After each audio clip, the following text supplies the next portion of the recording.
So thank you everybody for tuning into this webinar titled How Canada's Anti-Racism Strategy Erases Palestinian Voices and Supports Israel.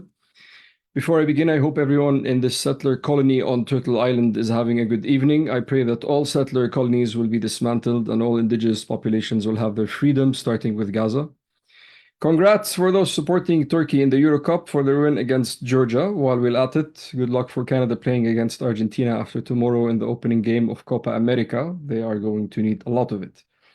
I'll be your host and moderator for this event. My name is Wissam Cheikh Hassan. I'm the social media manager for CJPME and host of their Palestine Debrief podcast. If any of you is our listeners and here today, if you're not, I objectively recommend you check it out. We have had and will continue to have very interesting guests and conversations on the show. A couple of things before we begin. This event is recorded and will be posted on our socials by tomorrow. All cameras and microphones of everyone attending will be turned off for the entirety of this webinar, except, of course, for the panelists and myself.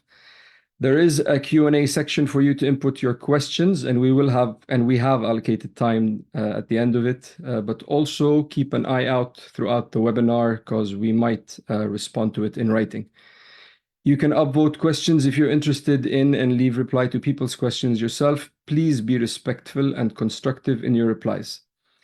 This event is, as the title suggests, how Canada's anti-racism strategy erases Palestinian voices and support Israel. The Canadian government is currently working on an updated anti-racism strategy set to be unveiled later this year. The strategy does not identify anti-Palestinian racism as its own form of racism. It is submitted under the broader banner of Islamophobia. I'll invite all the panelists to turn their mics and camera on.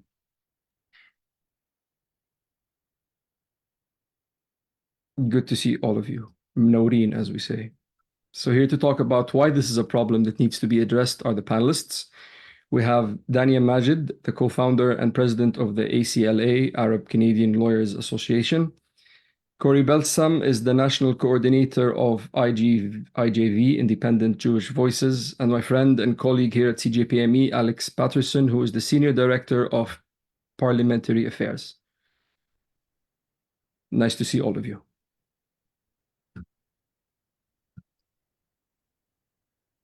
So we'll start with Dania, and then I'll take it on to Corey. I wanted to ask, what is your reaction on the anti-racism strategy? Well, I would probably say it was a muted reaction.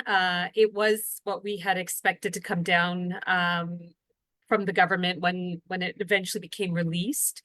I will maybe say that I was somewhat surprised to see that the word Palestinians was mentioned 3 times in the document. And maybe that's a checkbox in the win column for us, because I know many community members, including the groups here, had been sharing their experiences and pushing to ensure that the government recognize anti-Palestinian racism in the document.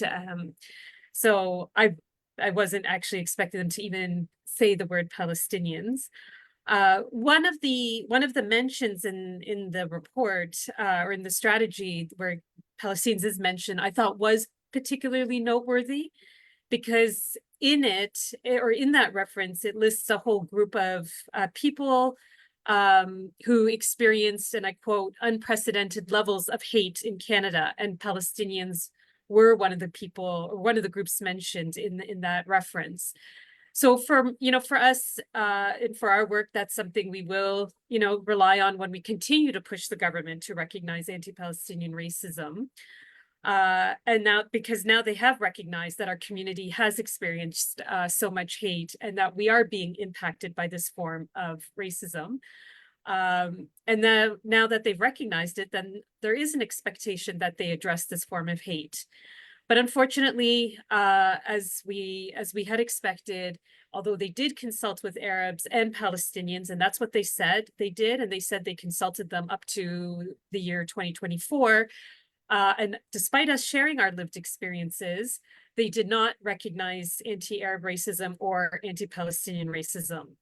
And it doesn't recognize the fact that our communities underreport hate crimes because we do have a distrust of police forces who have brutally targeted Palestinians, Arabs, and our allies for protesting the genocide in Gaza.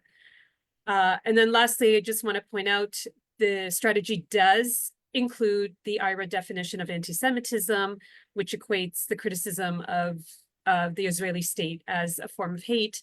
And without the recognition of anti-Palestinian racism, that opens the door to our community being targeted, and something that we will keep an eye out for sure.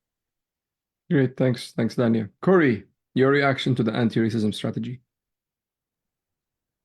Thanks, Wissam. So happy to be here and to be in this conversation with you all.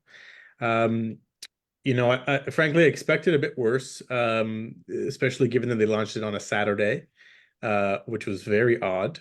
I must say, it really said that there was something that they were worried about in the strategy. I thought there was, you know, they use a lot of nice words. I mean, there's talk of decolonization, histories of settler expansion. Of course, we're talking about here, not Palestine.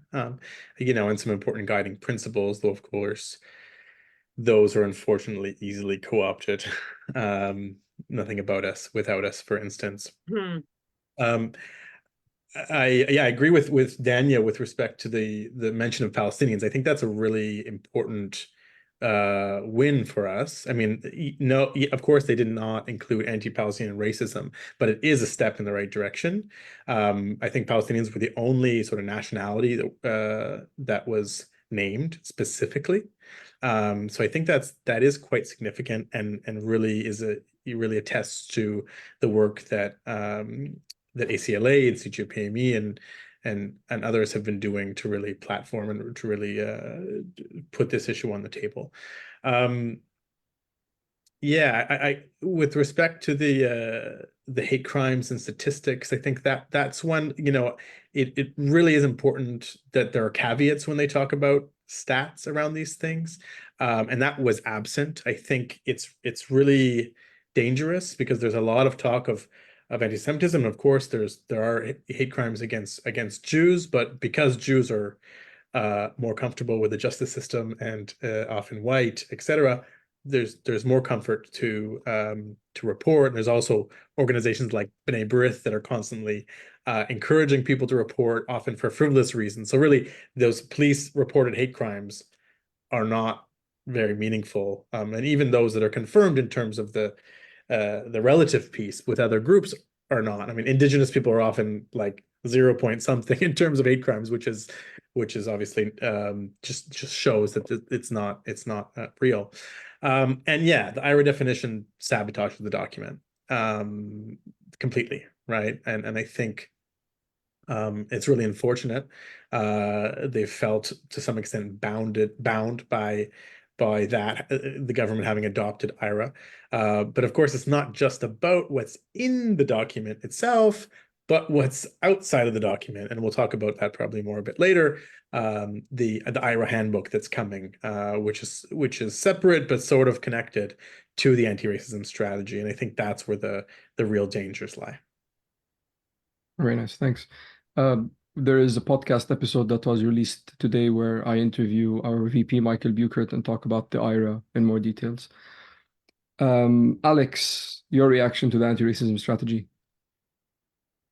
You know, I helped kind of coordinate a lot of CJPME's efforts on this, and like our followers put in a lot of work, you know, nearly 9,000 emails on what feels sometimes like a policy wonkish topic, but I really do feel like the government felt the pressure from CJPME followers on this, standing up for Palestinian human rights here in Canada, not just in Israel. And I think that, you know, sometimes when you put in that much effort, you have a hard time seeing baby steps towards a goal as a win. So I'm trying to sit with that and kind of claim victory and run. But I think the meaning of getting Palestinian in there is yet to be written as we move forward and we see how we can springboard from that win into some tangible policy change. When I looked at the document today, just to refresh my memory, I noticed there was 2 areas that I thought would be really meaningful for Palestinians and their allies to focus on in the strategy. And the government committed to promoting racial equity in immigration, and system reform for public safety. And those, to me, are two key areas to look at when it comes to the government itself being racist against Palestinians. So that's, I think, some of the areas that I think we need to really hold the government accountable to going forward with this strategy as kind of a cudgel in hand. Thanks, Alex. I want to direct it to Dania. So anti-Palestinian racism in the strategy was included under Islamophobia. How does anti-Palestinian racism differ from Islamophobia? Yeah, so this question has come up, or this issue has come up a lot because, especially now, because we have seen institutions as a way to avoid addressing anti-Palestinian racism, instead offer our community or a person experiencing anti-Palestinian racism in Islamophobia or redress under Islamophobia. And it's really critical to understand that there absolutely are and can be intersectionalities between anti-Palestinian racism and other forms of racism, including Islamophobia. So as we see, a lot of Palestinians will experience hate that will insult the Muslim religion, the Islamic religion. We have also seen, and I've seen it myself, experienced myself, anti-Black racist imagery or comments in attacking Palestinians and vice versa. But it's important to distinguish it as a distinct form of racism because first, Islamophobia is talking about a hatred against the Islamic faith and Muslim people, whereas anti-Palestinian racism targets those who are Palestinians or advocates of Palestinian rights in order to suppress any criticism of Israel's decades-long apartheid and occupation of Palestinian land and people. And by conflating the two, Islamophobia and APR, it is falsely suggesting or putting out that narrative that the violence we are seeing in Palestine is due to a religious conflict. And instead of understanding or trying to distract from the understanding that the oppression is rooted in settler colonialism.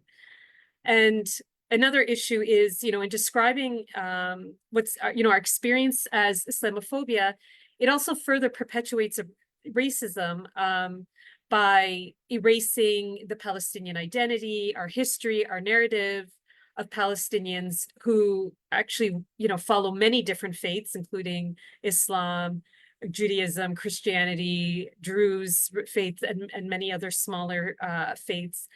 And then lastly, when we talk about it only in the lens of Islamophobia, then all the resources and that are available are going to address Islamophobia, not anti-Palestinian racism. So it leaves anti-Palestinian racism, not addressed and allows it to further be perpetuated.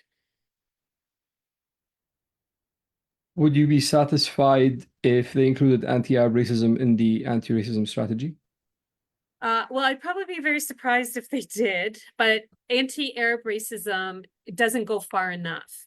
And part of the reason is that we need to talk about the specific targeting of Palestinians and those who speak and advocate on Palestine. Because again, that is targeted at people, at a group of people in order to silence them from either raising and talking about our lived experiences or criticizing Israel. So it's surely a step in the right direction, but it actually does not go far enough. Okay. From what I've seen online from pro-Israeli groups, the argument that being anti-Palestinian isn't considered racism because it's a political stance. And I've seen a lot of tweets on that. How do you respond to that? Yeah, I mean, I've seen a lot of those tweets myself, and most of those tweets actually are chock full of anti-Palestinian racism themselves. And that's actually their narrative. Of course, they do not want anti-Palestinian recognized because they don't want our experiences to be seen or heard. And at the end of the day, what we are trying to address is the very real targeting and reprisals that we experience as Palestinians for being openly Palestinian or our allies for advocating on Palestine. And at the end of the day, that's what counts. Their attack of us might be politically motivated, and they might come after us for their own political reasons, but the impact on us and the racial trauma that we experience is very much rooted in racism. Alex, do you have something to add to that? Yeah. I think one of the things, as a non-Palestinian ally here, the thing that defines APR for me a little bit when I think about it is the specific dynamic in the Arab world of the way that imperialism manifests. There isn't a similar Arab group that experiences settler colonialism and European domination like Palestinians do. And I think that's one of the defining features that makes us have to deal with it as distinct. And I think that that's also one of the reasons that Canadians who are trying to walk a process of reconciliation should be particularly concerned with the Palestine-Israeli example, is because it gives us an opportunity to fall back and learn some of our own lessons about settler colonialism and apply them to our foreign policy.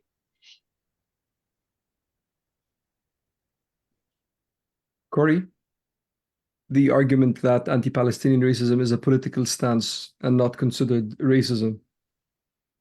Yeah, I must say that I chuckled a little when I saw that, because these are often the same people that are supporting the IHRA definition. And I mean, you can't have a more politicized definition of so-called definition of racism, when 7 of the 11 examples have to do with Israel, and so much about criticism of Israel is captured under the IHRA approach. So I just found it rather ironic. So briefly, what's the IHRA definition of anti-Semitism? Yeah, IHRA, a pain in all of our proverbial butts. It's been around for quite a while, used as a research tool, in many ways as a sort of catch-all. Kenneth Stern, who was one of the lead drafters of, or perhaps the lead drafter of the definition, says that he used sort of all those examples as areas where there's potential overlap with anti-Semitism, but not necessarily. I'll come back to that. In any case, it was a definition was adopted in 2016. The definition itself is extremely vague and rather meaningless.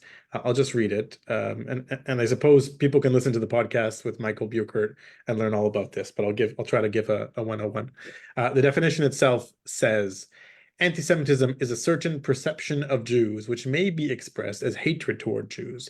Rhetorical and physical manifestations of anti-Semitism are directed towards Jewish or non-Jewish individuals and or their property, toward Jewish community institutions and religious facilities. So that's a long definition. It's rather wordy. And again, it's very imprecise. Just to give people a sense, this is the Jerusalem Declaration on anti-Semitism's definition of anti-Semitism. It says, anti-Semitism is discrimination, prejudice, hostility, or violence against Jews as Jews, or Jewish institutions as Jewish. Okay? Very straightforward and clear. Again, the key being, as Jews. People are attacked, it's because they're Jewish. This is the whole point, right? Whereas the other definition can lead us in all sorts of different directions, non-Jews, etc. That said, the big issue that most of us have with the IHRA definition is the examples. As I said, 7 of the 11 illustrative examples that are appended to it have to do with Israel. And before giving you a few examples of those examples, I'll say that it has come out that the IHRA institution, which is an institution that includes membership, like state membership, never actually adopted the examples as part of the definition because there was a lot of controversy over them. There's important work done on that by a scholar at Oxford that's gotten the minutes from all the meetings and showed that, okay, the examples were there, but again, they weren't taken as part and parcel of the definition, even though that's the way they're presented now, including by the Canadian government. And a few key examples there. One says, denying the Jewish people their right to self-determination for example, by claiming that the existence of a state of Israel is a racist endeavor. So basically, with this one, anti-racism is racism. Anti-racism, as it has to do with Palestinian rights, is racism. Saying Israel's practicing apartheid, settler colonialism, all of that is considered anti-Semitic, right? This is probably the most dangerous one. There's another one about double standards, and even the one about drawing comparisons of contemporary Israeli policy to that of the Nazis. Does that mean an academic can't do that? I mean, there's a genocide going on right now. There's comparative genocide studies. Is that off limits, right? So I think it really circumscribes what is and isn't allowed in terms of speech on Israel-Palestine, and really is just overbroad. It really takes in way too much. And I think that's why it's been so useful as a tool, and there's been so much invested in having it passed and adopted all over the world. What would you say is the connection between the IHRA definition and Zionism? So, I mean, the definition itself, I think that the biggest connection is with anti-Zionism, but it's used by Zionists to equate anti-Semitism with anti-Zionism. Also, a long history of that. It's claimed that there's a new anti-Semitism.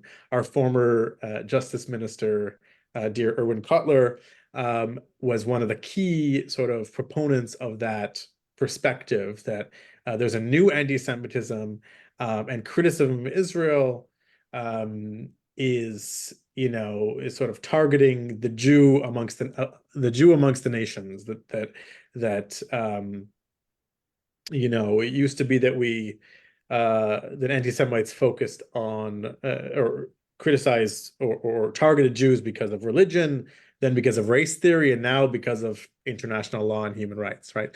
This is, of course, a very slippery slope, given especially that Israel is operating in violation of various international laws, is committing a genocide. And so, of course, this is used to shut down and silence critics of Israel. Like that sort of should answer your question. And I'll direct this to Dania and Alex as well, but I'll ask you first. Why is the IHRA definition dangerous for the advocates of Palestinian rights? Oh, sorry. Me first?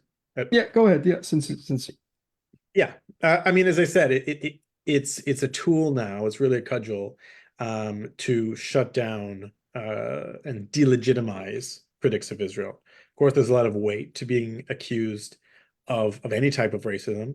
I think in a post-Holocaust Western world, there's particular weight to being called anti-Semitic, and I think that is utilized. Unfortunately, it's instrumentalized to shut people down. We've done quite a bit of research. Some IGV members, Cheryl Nestle and Rowan Godet, have published a long report detailing various ways in which the chilling effect plays out, especially on campuses. And it's not even just this repression. And I think if we look at the APR definition, where it says defaming Palestinians and their allies with slander as being inherently anti-Semitic, I think in many ways we can read the IHRA definition as itself racist against Palestinians because of that denial of the Palestinian narrative, and essentially painting Palestinians, by nature of being Palestinian, as inherently anti-Semitic. So that's, of course, really concerning. We're often told that the definition is non-binding. And so, we've long been saying that even if it's non-binding, it's still very dangerous and can be interpreted in many ways that can have very real repercussions on people's lives and livelihoods. But we're actually entering a more dangerous phase. We've already entered it, actually. Last year, Heritage, which is Canadian Heritage, which is the ministry that put out the the anti-racism strategy, adopted sort of a new attestation for those receiving funds under the anti-racism and other portfolios, basically saying that requiring them to commit to not undermine the anti-racism strategy. And I think that the objective there, especially amongst those like Anthony Housefather and CJ that were pushing for this, was to suggest that those who undermine the IHRA definition are not eligible for funds. And we're now seeing, and this handbook is coming out soon. There is, I think, a strong potential that there are going to be recommendations in there to apply this non-binding definition for judiciaries, for universities, for funding. B'nai B'rith is essentially calling for the government to apply IHRA as a filter for all government funding across the board. So there is a lot of potential for all of this to get much, much worse following that handbook, and also in response to the anti-Semitism study that just took place in the Justice Committee, which we've been calling a sham hearing, because they really just put only those that agree with these perspectives, really no critical voices on the panel to sort of tell them what they want to hear, and to really advance this IHRA push and this silencing of criticism of Israel at a time when criticizing an action with respect to Israel is its most crucial, perhaps, ever. Dania, anything to add? I mean, Korean independent Jewish voices are really the foremost experts globally, not just in Canada, on this issue. And there's in addition to their reports, which I strongly recommend people review, and if they are having discussions around IHRA, the European Legal Support Center has also put out an important report around IHRA and its use in academia. And ultimately, it really comes down to the anti-Palestinian racist trope that Palestinians, or those who advocate for Palestine, are either inherently anti-Semitic or motivated by anti-Semitic when they are doing that work. And that smear is used to, at the end of the day, defame, silence, and create that chilling effect so people do not speak out in favor of Palestine for fear of being labeled as such. The other piece I want to point out, though, is especially in recent times where we see so many people speaking out for Palestine, which means we've also seen so many people accused of being anti-Semitic and have experienced widespread reprisal. There is a real concern that this misuse of this term really means or leaves true forms of anti-Semitism going unaddressed.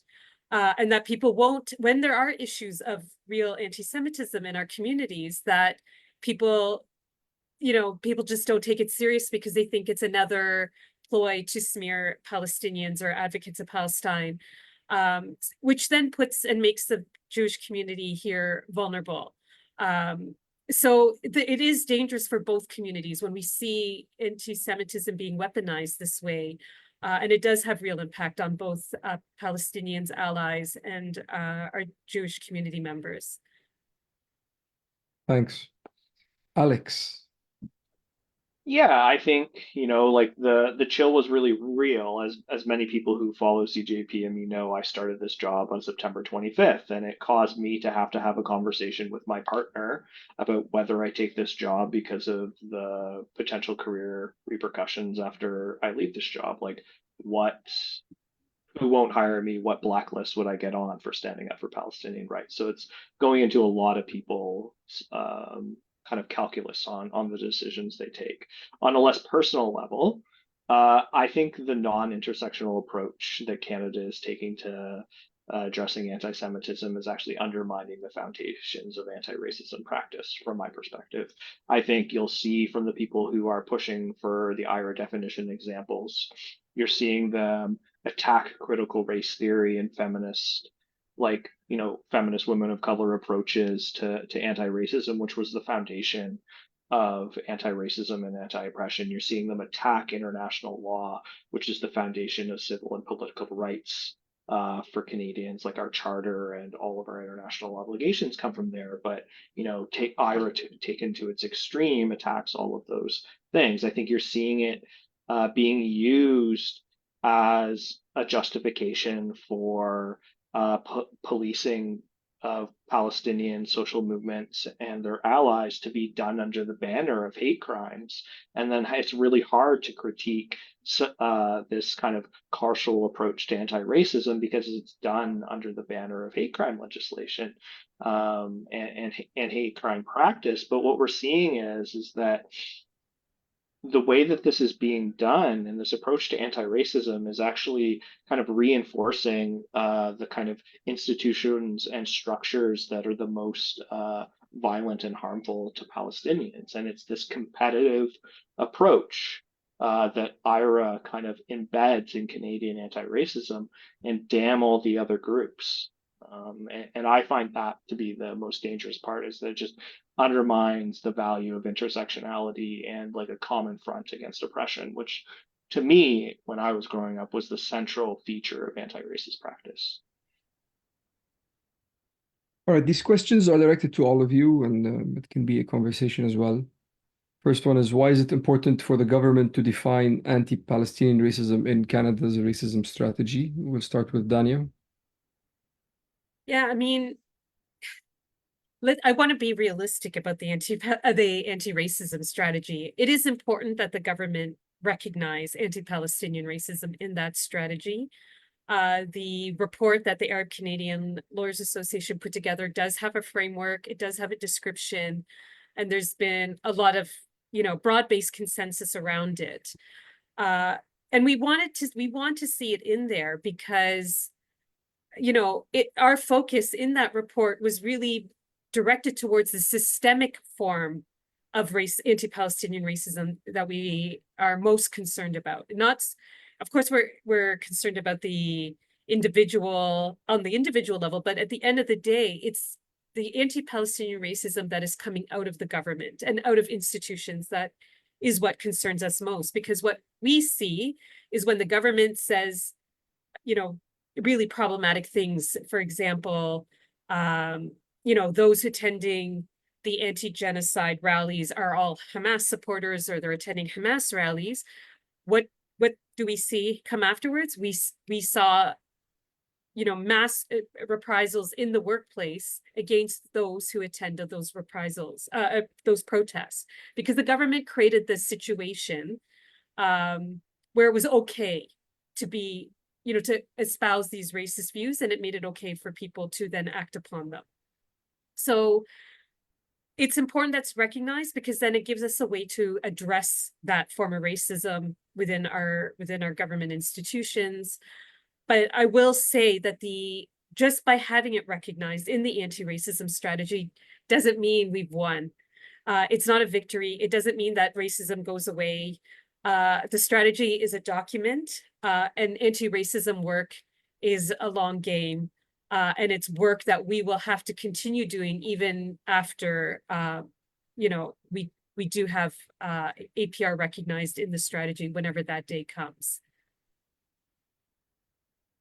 Corey, why is it important for the government to define anti-Palestinian racism in the strategy?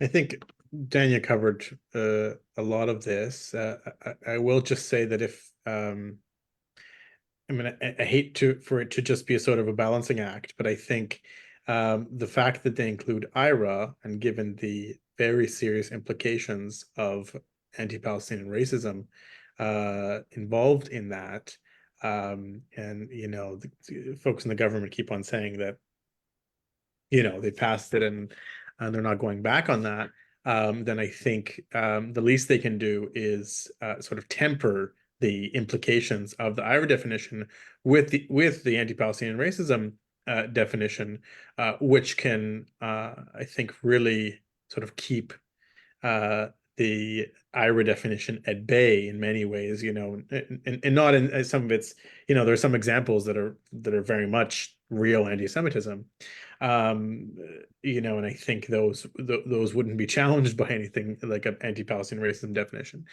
So I think, you know, given that they've gone down that IHRA path, including that would really help, like, for, you know, and would do something similar to the Jerusalem Declaration on Anti-Semitism, which isn't perfect, and there's some criticisms of it.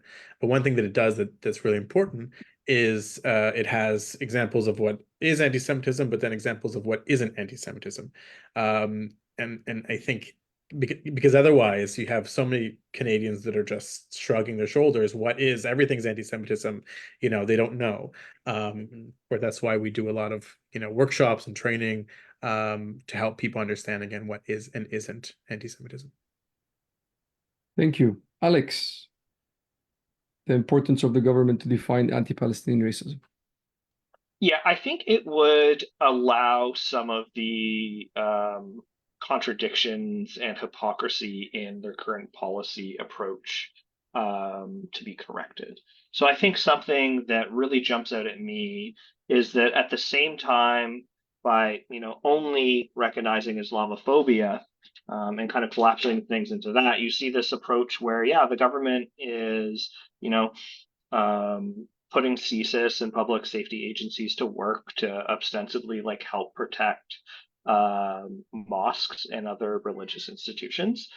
And at the same time, those same security services are being used to stamp out the pro-Palestine movement. So it's like protect the mosques, but stamp out the pro-Palestine movement. It's because they're only recognizing Islamophobia, and they can feel really good that they're doing hate crimes policing, and not have to face up to the fact that there's a complete denial of human rights and the complete erasure of Palestinians in international law that's going on in Canada.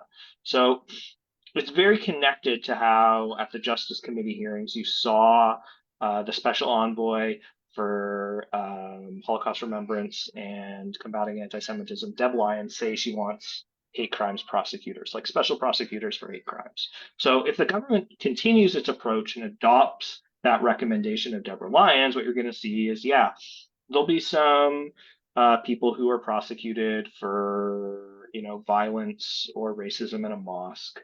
But what you will see is the overwhelming amount of those resources going towards policing the pro-Palestine movement for the conflation of anti-Zionism with anti-Semitism. So until there's a recognition of anti-Arab racism, anti-Palestinian racism, we will continue to be in this contradictory approach where the government is using those hate crime resources to stamp out a pro-human rights movement. Before I take questions from the Q&A, I have one more, and I do have my 2 cents about that, but I'll hear your responses first. Why do you think the Canadian government is not including anti-Palestinian racism in the strategy? We'll start by Dania. I mean, the Canadian government doesn't seem to want to do or have the political will to do the right thing on Palestine. And that's across the board, not just around the anti-racism strategy, but within their foreign policy, within their trade policy, within their immigration policies. We have seen, you know, very problematic responses from the government, you know, in terms of all these issues where, you know, these aren't evidence-based decisions. These aren't law or rule-based decisions. You know, their decisions are coming from, you know, are of a political nature, and they are playing essentially politics with the lives, well-being, dignity, humanity of Palestinians. And some strategist out there in the government has decided that's the gamble they're going to take, probably because they think they're going to win an election on that basis. And we will see how that plays out. But, you know, at the same time, we have seen how, you know, people across Canada have pushed back, even though we have seen huge amounts of reprisal, personal reprisals against people. What we have seen this time round is that the accompanying chilling effect hasn't come with it. That people are so tired of the same kind of government rhetoric. They are tired of being gaslit from by their government. They're tired that their government is not representing their view, that their MPs are not representing their views. And Canadians are becoming increasingly more vocal about, their displeasure with the fact that the government is not taking a rules-based or a law-based or an evidence-based approach around Palestine. And I do think we will see the outcome of that when the next federal election is called. Alex, anything to add? Maybe was like really thinking hard about Dania's approach and maybe wanted to toss it to Corey before I no. Corey's Okay. good. My 2 cents on it is, I mean, ultimately, if they see Palestinians, I mean, in line with what Dania said, that it's all encompassing under the whole overall strategy. But it's if they see Palestinian resistance and it's in all its forms, and that the locals, the indigenous people there are fighting their aggressors, and the whole argument falls. So it's easy to put them under and just ignore the whole anti-Palestinian racism part of the strategy, because ultimately shed light on that. That's what I felt. The whole strategy, ignoring anti-Palestinian racism, falls under. I think what's become apparent to me the more I've dug in and learned in this job since September is that there's far more of an edifice of like Canada in the world that will fall if Canada actually takes the principled international law is dictating position and supports Palestinian rights. I thought for a long time that Canada is scared to validate treating colonized people with justice and with like reciprocity. I think there's something here that gets to the heart of who we are as a country, that we resist going against Zionism, because it would make us question Canadian patriotism and nationalism. We resist going against it because it's so tied with our economic relationship with the US, and the way that our arms industries are so tied together, that is really woven together with the power structures in Canada.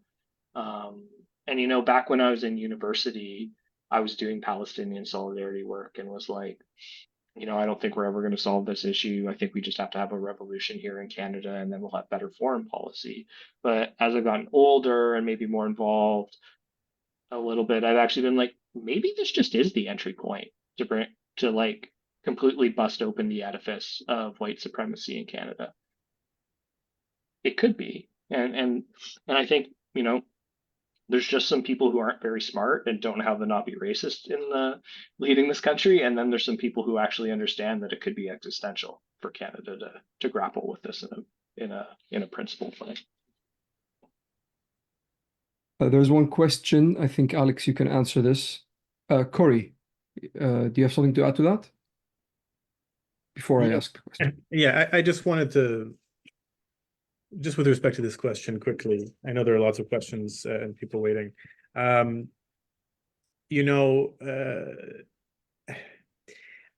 There's something about the definitions game here with all these forms of racism.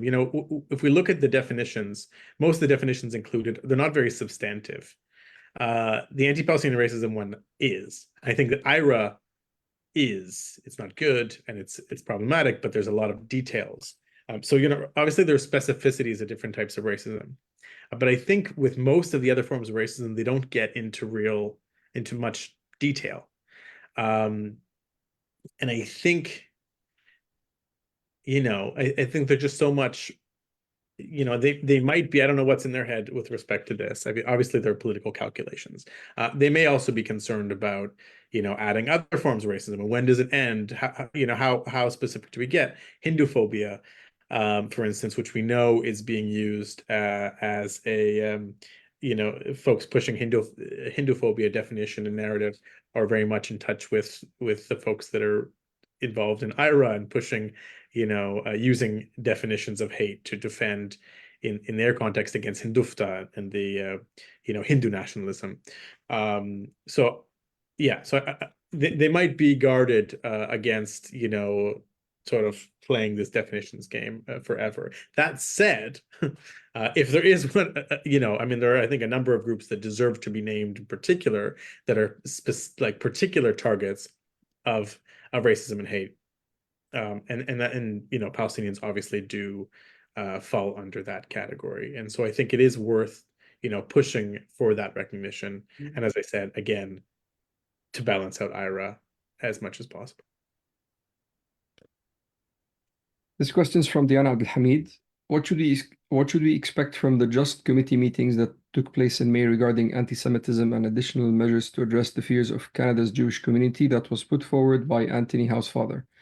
Are these meetings held to update the racism strategy, and how can we push to have APR to be discussed in these committees, knowing that Randall Garrison included Islamophobia in these meetings instead of APR? I think Alex had an answer for that. Corey was actually more involved with the Justice Committee hearings. So why don't you start off, Corey, and maybe after you and Dania answer, I'll come in. Shall I read it again, or shall I paste it for you guys to read it? That's fine. These hearings were, I think watched all three of the hearings. Though there was one extra that I missed, but anyways, it was painful. It was totally painful. It's not clear whether or not these studies will have real repercussions. I think we'll give credit where credit's due to Randall, and yes, the issue. Obviously, Islamophobia is an issue, but since October 7th, the big issue was anti-Palestinian racism in this context. I think hopefully those hearings, which did discuss anti-Palestinian racism, though I don't know if there were any actual Palestinians that were invited to, which was unfortunate to say the least. But that was addressed in those hearings. So I'm hoping that ultimately the recommendations will balance each other out. Maybe I'm too optimistic. I think for the most part, they were a spectacle. They were show. And of course, this one is particularly bad, but when we're looking at government studies, they're not like academic studies where we can expect neutrality. Partisan politics are very much at play here. And I think we can see, Anthony Housefather was threatening to leave the caucus after the Palestine motion that the NDP put forward. I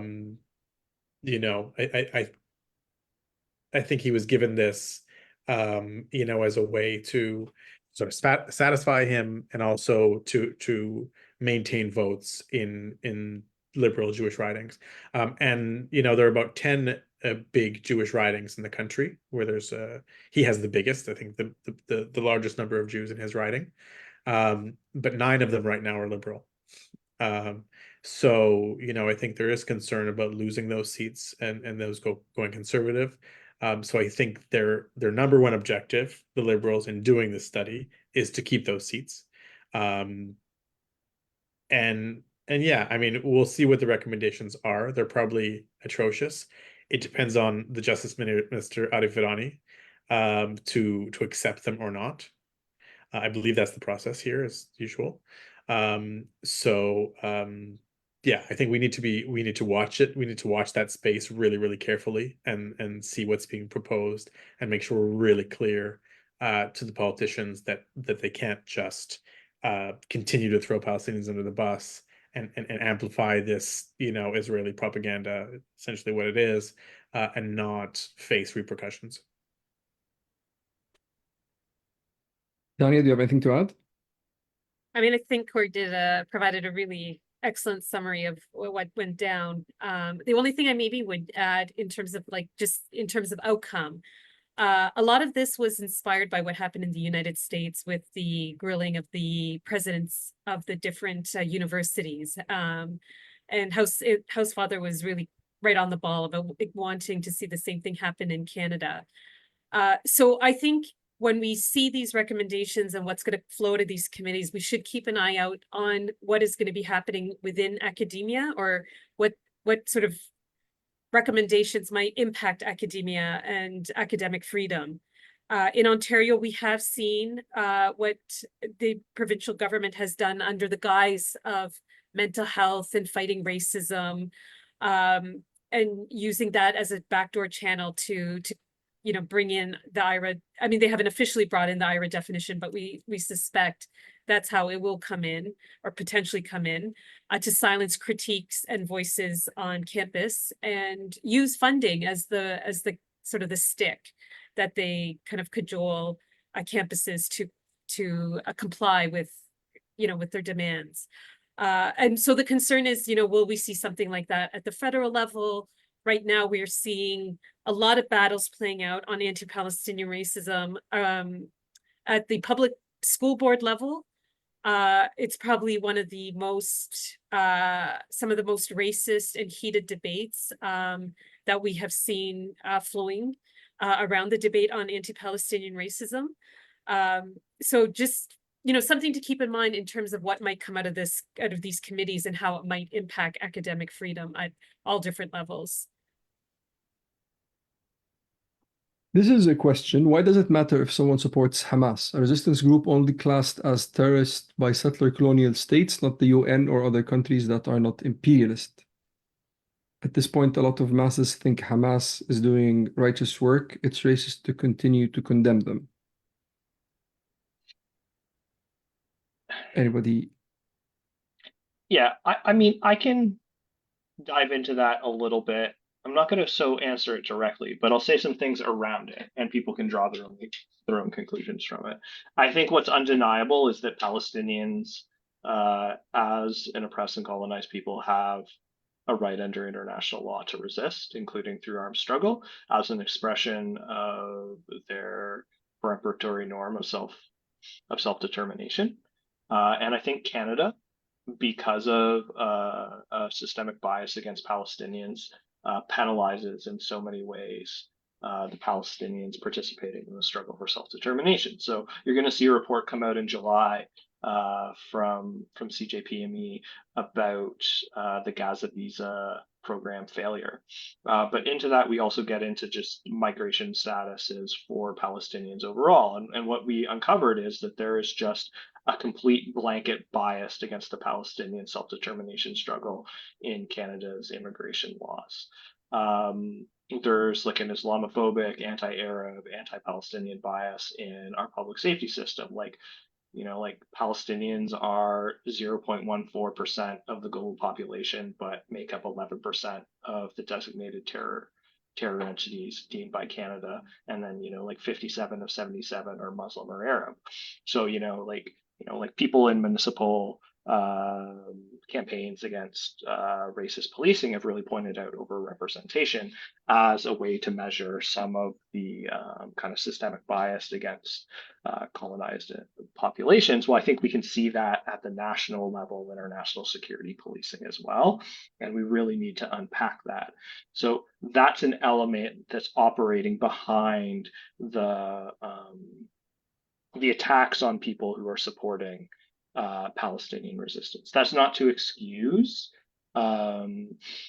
violations of international law or war crimes. I think, CJPME, we want to see a peaceful end to this conflict, and we want people to obey international law. There's no double standards here. So Hamas members can be rightfully tried just like Netanyahu for their violations of international law, but we can't step away from support for Palestinian self-determination, and we can't let people repress us for supporting Palestinian self-determination. That's systemic racism.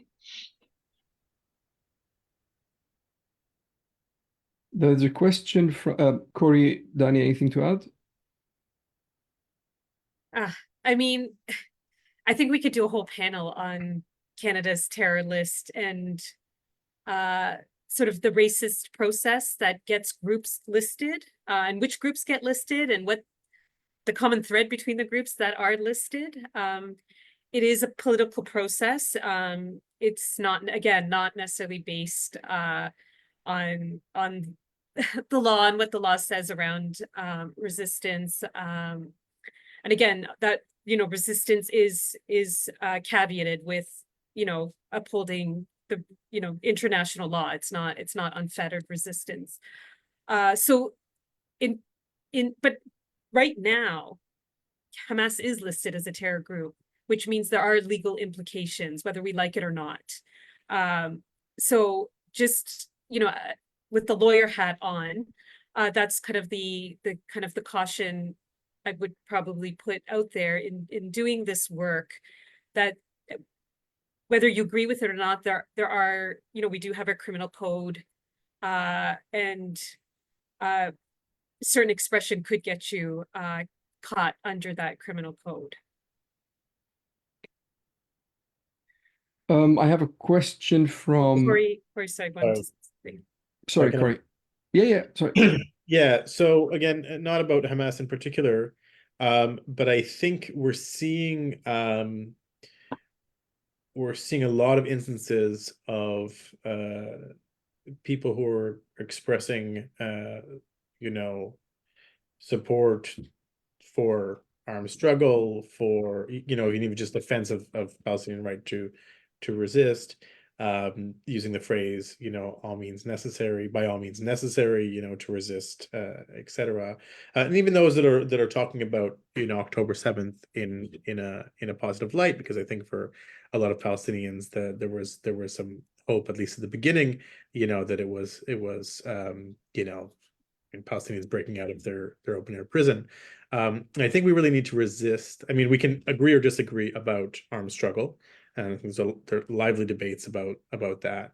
And I think we really need to resist the conflation of that with anti-Semitism, however, and I think we're seeing more and more of that.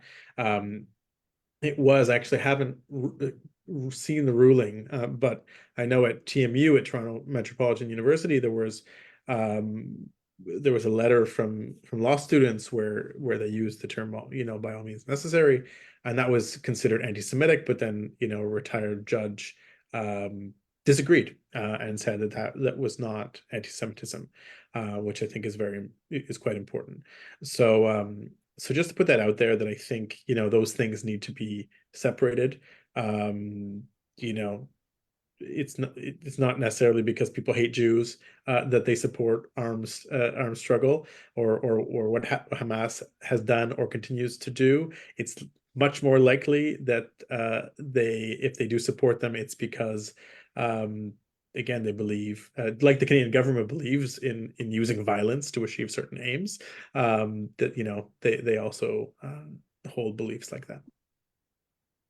Yeah, and just maybe one thing to add to that point too is that it's been used as a common form of silencing and reprisal, that anyone doing anything in support of Palestinian rights has been labeled a terrorist sympathizer or terrorist supporter or Hamas supporter. And that's something our government officials have labeled thousands of us who've gone out and marched as Hamas supporters, and negating, the reasons why we're out there.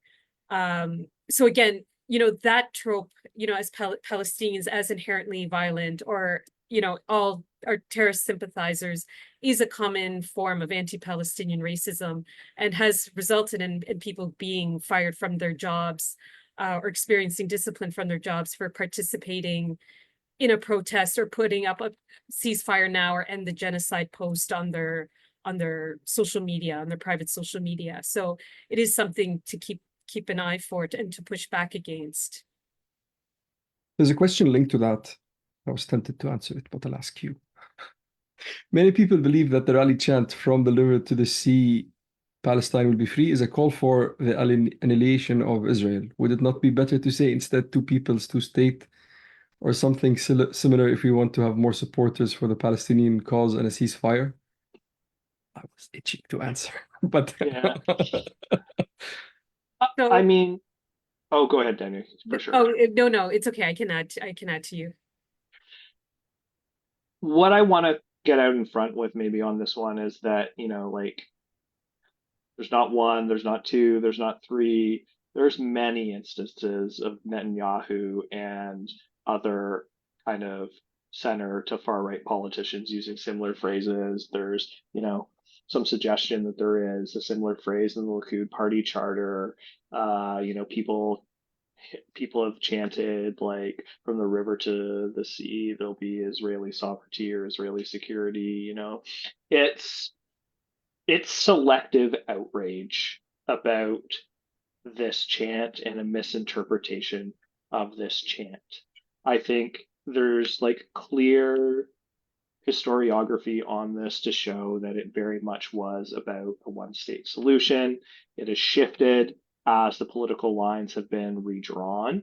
You know, one of the examples that Corey may have mentioned was that promoting the one state solution being considered as anti-Semitic. So the idea that we're calling for the annihilation of Israel as a genocide against Jews is meant to weaponize historical trauma, when what's really being called for is the exact same thing that Canada is trying to do, and maybe it would be done better, which is walking a path of reconciliation between the different nations that exist here in one land. It's done imperfectly here in Canada, but what we have right now is a one state solution, and we're trying to walk that decolonization journey here together, if not imperfectly. And to somehow suggest that it would be anti Semitic when done in Israel is just preposterous to me. As Canadians trying to walk that journey of justice, we can't grant that to kind of like anti-Palestinian opposition. Corey? Mm. You know, I just want to add that I think a lot of those who are claiming that from the river to the sea or free Palestine is racist or anti-Semitic is, of course, I mean, this is I feel like a perfect example of anti-Palestinian racism, because you're reading the motivations. Like, Palestinians can't just want freedom and for there to be a democracy or whatever it is. Like, they can't just want that. They can only be motivated by hate for Jews, these angry Arabs, these angry Palestinian Muslim Arabs, right? Like they can't have actual real political objectives or anything that is not putting you know, Jews in this context, or, you know, white people or whoever it is, in danger, right? So I think, you know, we really need to be, yeah, to just call the BS on this, right? These are bad faith attacks. And I mean, there's lots of national liberation movements that have called for free whatever, free to bed, vive la Québec libre. Like, you know, these are not genocidal against Anglos in Montreal. And, you know, let's be real. I always felt that that slogan specifically is the problem is what they understood and not what we're saying. Because Arabs do, I mean, Arabs and Muslims and Palestinians historically have all lived in one piece of land, multicultural, multi-language, multi-religious. There was never, I mean, before 1918, any problem. So when we talk about Palestine will be free, we mean free of hate, free of racism, free of apartheid. And the problem is what people understand from it, coming from a colonial background. Their understanding of freedom includes an annihilation. So that's what I always felt. And then now we have to tiptoe around their feelings when we're the one being killed. And I don't know, it's just, I don't want to be triggered. Every accusation is a confession. And I think both those points prove that. But for someone, if you are interested in learning more about the slogan, the meaning behind it, which Palestinians have repeatedly explained over and over, and we're still not believed, and it comes up a lot in the U of T encampment injunction case, where that phrase is cited to prove that the protesters are violent and motivated by violence. The Hearing Palestine Institute at the University of Toronto put out an entire report on the phrase and the meaning behind the phrase from the river to the sea. So if you need a lot of footnotes to explain this, or you want to dig in deeper, I highly recommend that report that was put out. Yeah, you can find it on their website. I'll just mention we have allocated, I think, an hour and a half for this. Is that correct, Alex? Yeah, so if anybody wants to go, this is being recorded. It will be uploaded to all our social media by tomorrow. And we'll probably take a couple of more questions and then wrap it up. There are a lot of interesting questions. I like this one. I think it's directed to Dania. There are two. I'll read one and see how that goes. This is not being discussed, but is there any way that the IHRA definition can be challenged from the point of view of our constitution, the right of free speech, etc.? And most obvious, why Canada adopts legislation that pertains to a foreign state? So, I mean, anything is subject or possible to be challenged. It just really, I think, will depend on the right set of facts, the legal form that it will come through. But it could potentially be challenged. I will say, and this is a question that I get a lot as a lawyer. People want solutions through courts and through cases. And at the end of the day, the courts are very hostile places, especially when it comes to Palestine. And so far in the cases we have brought, that we have tried to bring forward anti-Palestinian racism, the courts won't even acknowledge the phrase, or they will dismiss it, or they won't even go there and try to decide the case somewhere else. So I think when the right set of facts come, or the right case comes where I think it could be challenged, I think we could see a challenge of IHRA in the courts. But in the meantime, I think we really do not want to discount the amazing mobilizing work that people have done to keep IHRA out of many different institutions. And that was done by grassroots groups, in local settings. I think at last count, there was over 40, probably way more than 40 now, faculty associations that have declined or rejected the use of IHRA. We have even had anti-Semitism working groups at the University of Toronto and maybe elsewhere that declined to use any definition of anti-Semitism in their work. We have had unions who haven't adopted. We have had city councils who have not adopted, and the list goes on.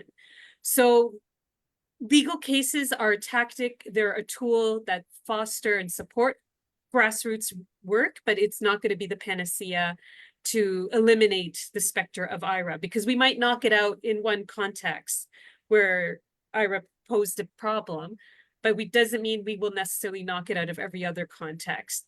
And the amazing mobilizing work is really what has gotten us this far on the discussion of IHRA and has allowed us to label it as controversial, which means we have been able to give other institutions looking at it pause before they adopt it.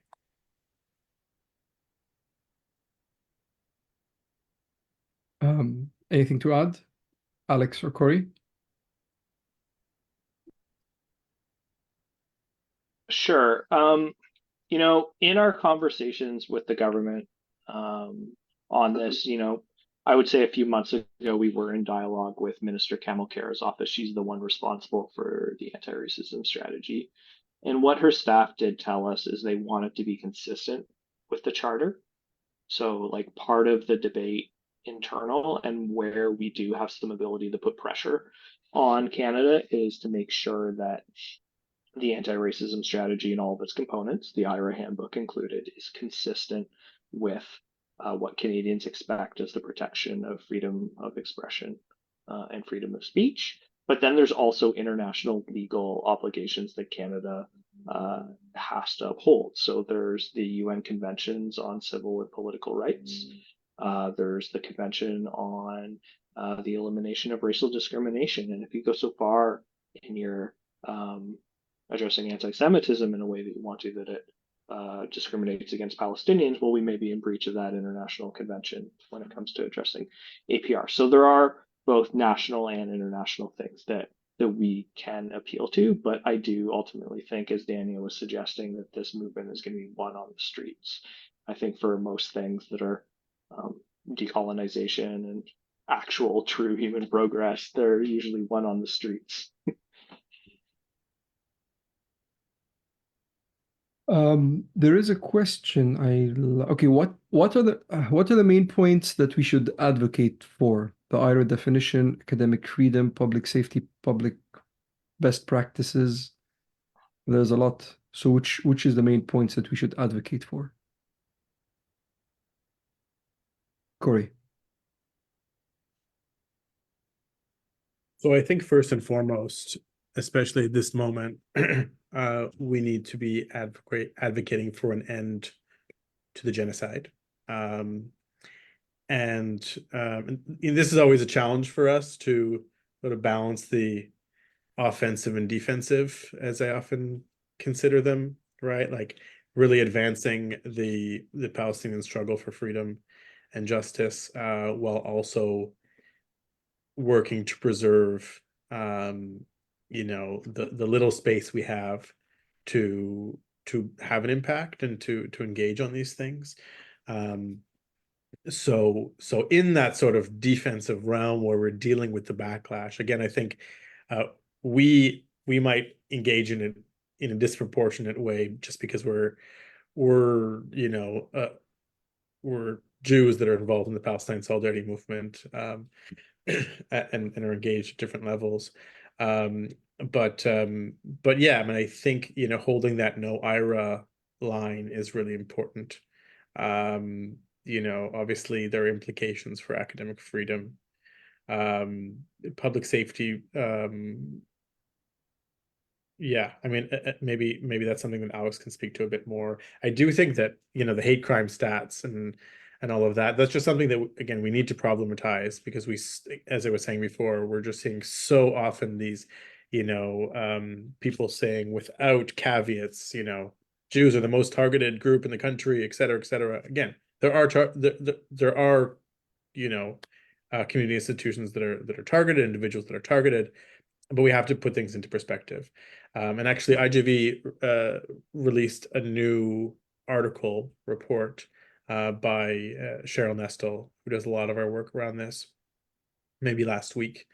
Folks can find it on our website, where she compares the B'nai B'rith audit of anti-Semitism incidents, which suggests that there are like many, many times more anti-Semitic incidents in Canada than there are in the US, even though there's like 20 times as many Jews there, and obviously a very significant, much more significant far right, with an actual study by an academic at the University of Toronto, which I think I would. He doesn't ask all the right questions, I think, but it does, I think, show that that these statistics are often used for political purposes. So I think we need to be guarded against those. I don't know if those are that's the big point we want to advocate on. I mean, again, we have a No IHRA campaign that we launched in 2019 and have been working with other groups around the country to get some of these wins. And since then, we now have Amnesty, Human Rights Watch, major institutions, Canadian Labour Congress, major institutions that are now opposing IHRA, just to add to Dania's list.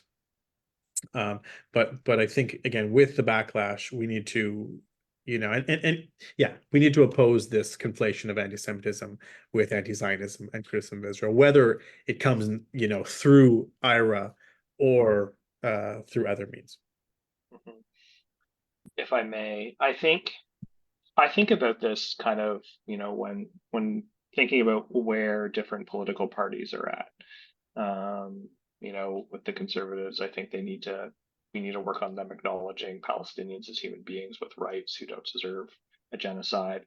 With the Liberals, it's how to take pretty flaccid symbolic support for Palestine that's always overcorrected with support for Zionism afterwards and turn it into material support for Palestinian human rights. And with the NDP, I think they're saying all the right things. They're trying to do some things in Parliament. I think that's the party that we need to put a lot of pressure on in terms of standing up for Palestinians and their allies against domestic repression by police forces. I think that's the thing that the NDP hasn't done yet. It's been engaging their public safety critic, engaging their justice critic, and that can be by putting pressure on them if necessary to really stand up for the Palestinian solidarity movement, because they've been, like saying the right things about the genocide, but they're not yet truly taking a stand to defend the movement against domestic repression. And then that's where I think they have room to grow. Anything to add, Dania, before I ask the closing question? Maybe just quickly that depending on the outcome of the next election, tactics might have to change with the different political parties. So that's something as organizers that we will have to potentially consider, God forbid. But but we know that Pierre Poilievre does not believe in a rules-based order, the international law. So those kinds of arguments are not going to be persuasive with him. So that's just something to maybe keep in mind as we get closer to our next federal election, that whoever comes out on top might require that we have to go back into our toolbox and look at our different strategies and tactics to push Palestinian rights forward. Right, I think we'll close with this. How can we fight anti-Semitism and anti-Palestinian racism in a collaborative way? Who would like to go first? Corey. Thanks, Wissam. So I think when we've been talking a lot about fighting all forms of racism, together, and recognizing ways in which they're interconnected, and I think that also means that we have to make sure that whatever approaches we take, whatever definitions we use, whatever tools we draw from for fighting one form of oppression does not lead to the oppression of another group or racism towards another group, right? And that's why we're part of a new coalition called the Coalition Against Anti-Semitism, Anti-Palestinian Racism. Anti-Palestinian Racism and Islamophobia. CARI, it's a long acronym. And this is a big, we are critical of the anti-Semitism and Islamophobia studies, because, doing it in the way they're doing, of course, in this very politicized way, just pits the communities against each other. And I think we need to break that. We need to, work together to understand how our communities have been targeted and continue to be targeted. And this is why we invest a lot in doing, part of the reason we invest a lot in educating people in the movement and supporters of Palestine about anti-Semitism, because if you look at this anti-racism strategy, most of it's about structural racism, and that's economic discrimination, etc., things like that. Those aren't issues that the Jews tend to face today. Of course, there are Black Jews and Jews with various hybrid identities that may experience some of that. But anti-Semitism is about conspiracy theory. It's about various ways in which Jews are sort of branded as the problem. It's not capitalism, it's not socialism, it's not whatever, it's the Jews, right? And so I think there's value, and we've gotten a lot of positive feedback and openness amongst people that are progressive, that are they're Palestinian, etc., to learn about that and make sure that that the work that they're doing is not crossing that line, right? Again, if we're not acting in bad faith and we're considering, because what is genuine anti-Semitism versus what isn't. And I think it's also important for us to understand more how Palestinians feel by all of this. I think Dania has done an amazing service, not just in Canada, but to the world, really, introducing anti-Palestinian racism to the lexicon. I think I've only really started thinking about IHRA and these approaches as as racism of themselves rather than having racist repercussions, right? And like the way they're mobilized being racist, right? And targeting people, right? I think there's a difference there, and I think that's really important. So we've learned a lot, I think, from each other in that. And I think, yeah, I mean, we're in it together, and I think that's the approach we really should be taking, in my view. You know, not saying we fight one over another, like, you know, we fight racism together. And you know, the Zionist movement and those who are pushing IHRA are pushing in the other direction, and I think we need to be united in opposition to that. Thank you, Corey. Anything to add, Dania? Yeah, I mean, thank you, Corey. I loved everything you said. And I totally agree. I know for us in doing the work, you know, putting together the report, and you know, it was during the pandemic, so obviously a lot of time to reflect because we're all holed up.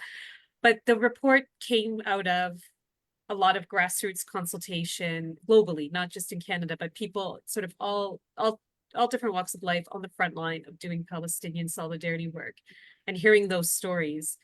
And then it also involved a lot of research in terms around racism. And I think it's important to recognize, you know, that we're not inventing the wheel or reinventing the wheel, that, you know, as the Palestinian movement around and work around anti-Palestinian racism has greatly benefited from other movements as well. And the work that has been done around anti-Black racism, anti-Indigenous racism, and decolonizing work, you know, really had opened up a space for Palestinians to come in and build upon that work.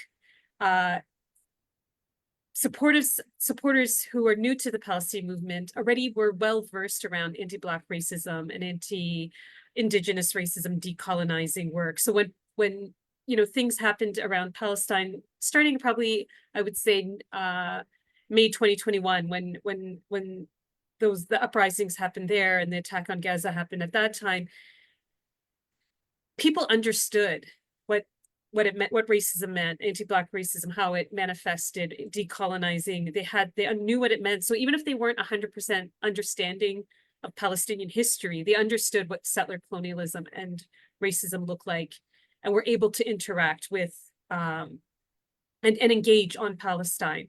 And then we've only seen that being taken up even more.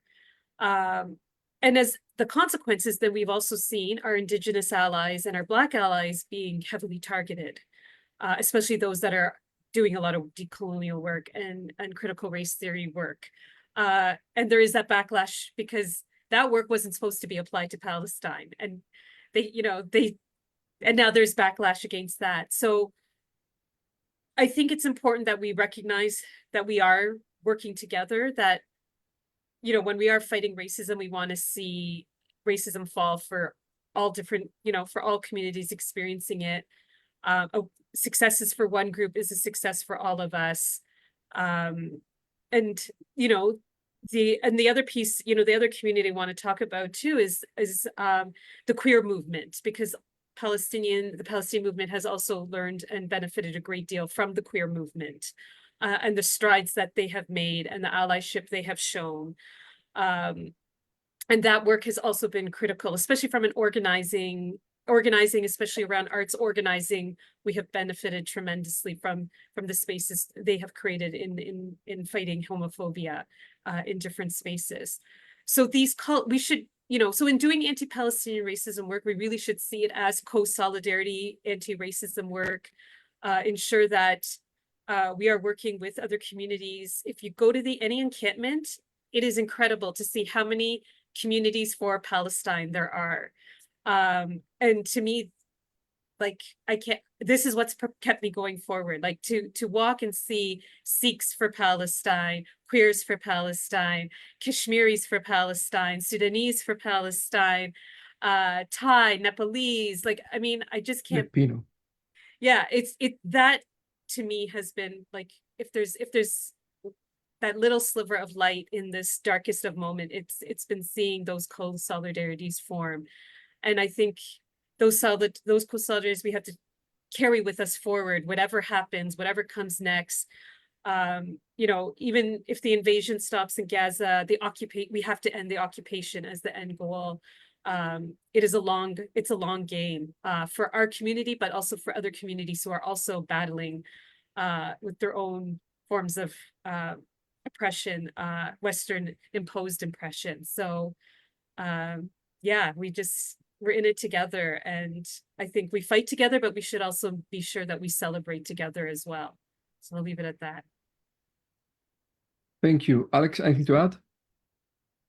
Yeah, maybe it's awkward. I debated just being like Palestinian last word. But the thing that I wanted to say, maybe from a different perspective, as someone who probably wears more oppressor in the checkbox of intersectional approaches than an oppressed, is I think what's empowering about doing collective solidarity in anti-racism work, even as someone who comes from the community in power, is that there's a liberation in ending having to feel like you need power over people and other communities. It ends toxicity in your life and the way that you approach the world.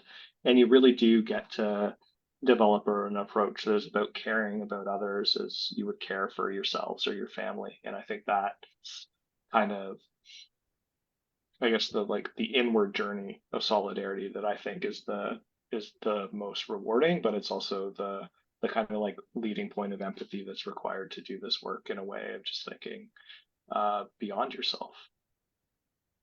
And I find that really liberating. Beautiful. Thank you all. It's been a very interesting and engaging conversation.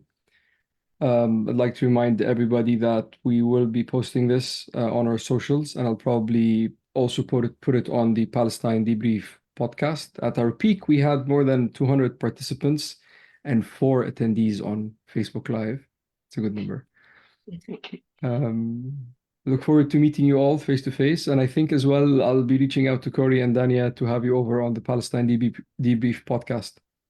Hope you all have a very good evening. And thanks a lot. Thanks, everyone. All the best. Bye-bye.